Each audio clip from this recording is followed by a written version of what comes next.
மட்டிக்கினாரு ஒருத்தரு, இவரை காப்பாத்தணும் கத்துரு.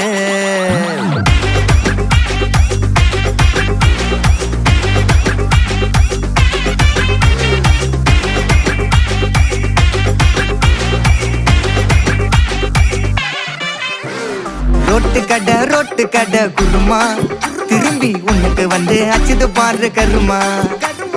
வாஷிங் பவுடர் நிறுமா, கொஞ்சம் வாய சுவையும் பொத்துக்கிட்டு இருமா.